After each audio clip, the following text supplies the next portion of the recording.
Kasus demam berdarah dengue DBD kembali terjadi di sejumlah daerah di Indonesia seiring tingginya intensitas hujan. Meski demikian, pemerintah belum menetapkannya sebagai wabah atau KLB. Dalam upaya mengantisipasinya, Kementerian Kesehatan telah mengeluarkan surat edaran nomor PV 0201-Menkes-721-2018 yang ditujukan untuk seluruh kepala daerah di tingkat provinsi maupun kabupaten kota.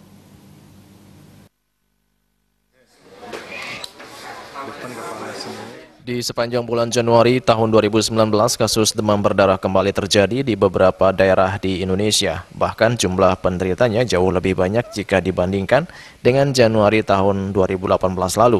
Berdasarkan data dari Kementerian Kesehatan, hingga akhir Januari 2019 tercatat jumlah penderita DBD sebanyak 13.683 penderita yang dilaporkan dari 34 provinsi dengan 132 kasus diantaranya meninggal dunia. Angka tersebut jauh lebih tinggi jika dibandingkan dengan bulan Januari tahun 2018 lalu dengan jumlah penderita sebanyak 6.167 penderita dengan jumlah kasus meninggal sebanyak 43 kasus.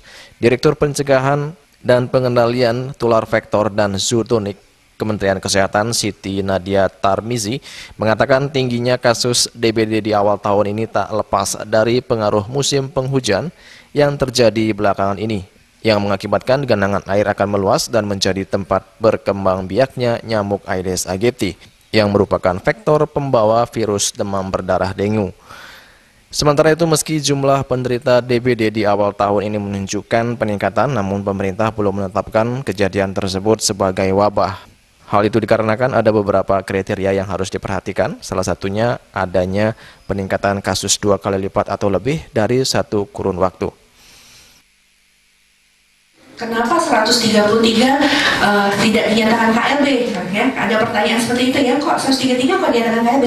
Karena paling banyak itu adalah Jawa Timur di satu provinsi di 47 kasus kematian. Sementara di tempat-tempat lain itu bisa lihat kan angkanya ada 1, 2, NTT sudah menyatakan KLB, Sulut sudah menyatakan KLB, tapi Jawa Barat, Jawa Tengah, Sulawesi Selatan itu tidak menyatakan KLB karena angka itu belum melebihi dari angka mereka. Hanya Kalteng yang menyatakan tapi kemudian sudah dicabut.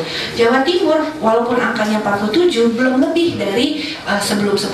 Makanya Jawa Timur tidak menyatakan KLB. Yang kedua adalah tadi kotanya berbeda-beda. Kalau sekarang yang dari laporan kami itu Kediri, Kabupaten Kediri yang paling banyak angka kematian. Tapi itu pun hanya 18 kematian. Jadi sebenarnya masih rendah dibandingkan kasus di tahun 2018 sebelumnya. Jadi karena kota kabupatennya pindah, kemudian jumlahnya hanya kontribusi dari satu provinsi, itulah kita masih menerapkan status yang kita sebut sebagai waspada demam berdarah.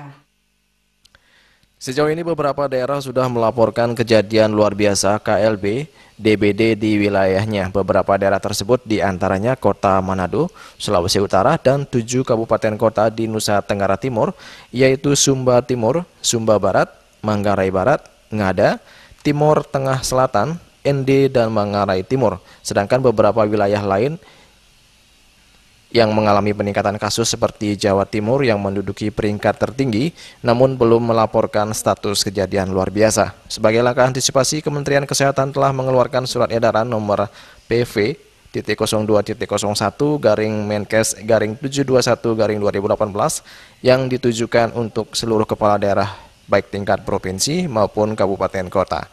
Dari Jakarta, Juli Suwarte dan Ketut Sumadias.